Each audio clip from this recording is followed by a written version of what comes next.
Hey guys, it's Holly. So I've been really enjoying the Hawkeye show on Disney Plus. Honestly, it's been one of my favorite Marvel Disney Plus shows in a very long time. Pretty much, I'd say since WandaVision. I love the more grounded tone of things. I love that we're actually getting to experience the character of Hawkeye. And don't even get me started on Hailee Steinfeld as Kate Bishop. I love her so much. And after the first 2 episodes air, I actually saw this amazing Ronin custom on Instagram by my friend Spoose, and I just really wanted to try it out. So I wanted to show you guys it today and some of the different variations that I've done, because sadly in Endgame the only version of Hawkeye that we got was this guy right here, and currently that's my only Hawkeye figure, which is just incredibly sad. But in Endgame the Ronin existed. Jeremy Renner was in a brand new costume, Hawkeye was testing out a brand new alter ego, and we never got a figure of him. I mean, I'm not surprised to why, but since then in the Hawkeye show the costume has been brought back as well, and it's pretty easy to actually replicate if you have the right pieces. Now, even if you don't have a Hawkeye figure like me, luckily this minifigure is actually pretty easy to do, especially if you're a fan of Lego Marvel superheroes, because hopefully you've got at least 1, if not 2 of these characters, specifically looking at the Outrider in the middle, and either the Golden Iron Man or the Golden Spider-Man. Now, the Golden Spider-Man is currently for sale in stores, so he's pretty easy to get, whereas the Iron Man has literally just retired. However, he was in a set that people bought a lot of duplicates of, so he's pretty cheap on Bricklink, luckily. Same with the Outriders. They were in a couple of sets and no one really cared for them, so they should be pretty cheap as well. And these are the figures that we're going to use for the torso and the legs. Now for the legs as well, you don't necessarily need the printed legs. If you really wanted to, you could just get yourself an Outrider figure and just leave the plain black legs as is and be good to go. But I also wanted to show you guys different versions using those 2 printed legs. Now the next piece you need is actually this Ninjago Hood. Now there is a version of this hood that is in dark green and doesn't have that rose gold pattern on the top,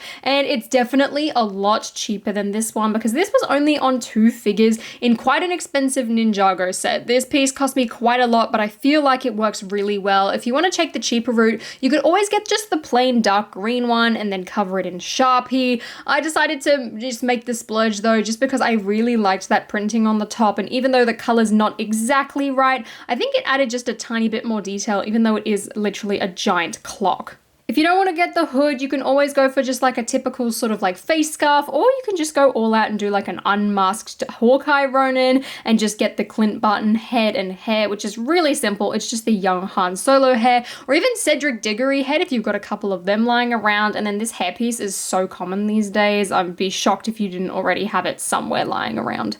If you wanted to do Kate, however, all you need is some sort of female face with black or brown eyebrows. I'm personally going with Hermione's head from the original CMF series because I thought it worked pretty well. And then for the hair, I would either go with the black Elizabeth Swann one, or for me personally, I'm using the black Huntress hair from the Huntress CMF figure. These were available on Bricks and Pieces a while back, and I ordered quite a few of them. And while I don't think the hairstyle is quite accurate, it's definitely got the right length and it's curled, which I absolutely love. I mean, in an ideal world, the Barbara Gordon ponytail would be available in black like I did for my custom CMF figure, but this one will do for now. Now, in terms of accessories, you're going to need a sword. I personally liked the silver version over the black of the katana sword for Ronin. However, I think the black one would work pretty well. It just blended in a tiny bit too much to the costume for me. I mean, ideally, you'd have sort of like a thicker sword, I believe, but I think this is good enough for now. I also got myself a black quiver, even though I'm pretty sure the Ronin doesn't actually wear this, but usually Kate Bishop and Hawkeye do anyway,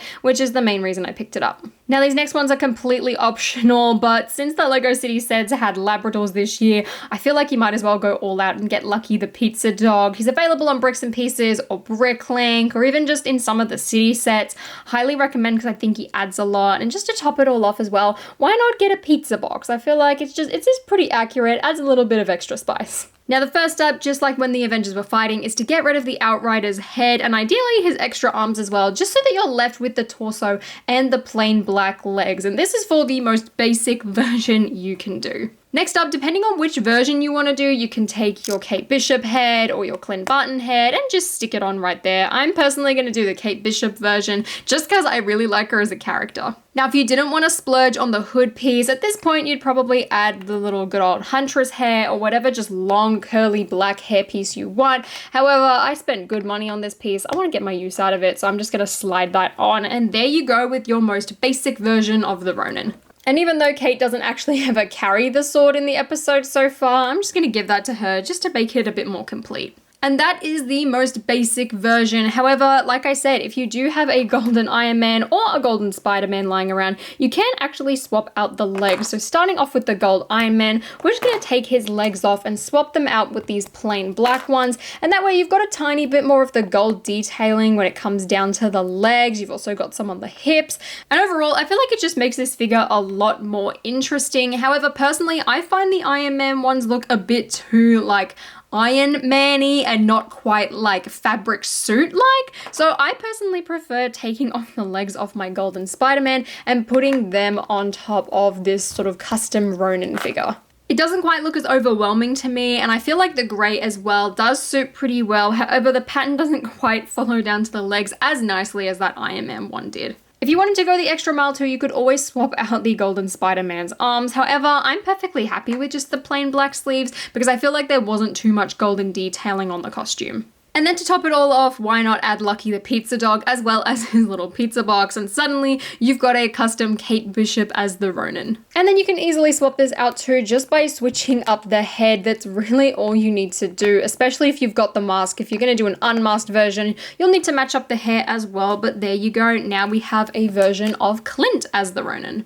So that is the custom Ronin figure. I usually don't make too many Purist custom figures for a lot of characters. There's been a couple of Spider-Man ones I've made, but when I saw this, I just couldn't deny it, especially considering I had that Labrador piece lying around. I just thought it was perfect, especially to stick out the front of my Daily Bugle display. I've ordered a few pieces as well to make my own custom Hawkeye so I can finally have all 6 of the original Avengers, so I will show you how I do that once their pieces arrive. But if you guys enjoyed this video, please give me a thumbs up and consider subscribing to my channel down below. And until next time guys, I'll see you later.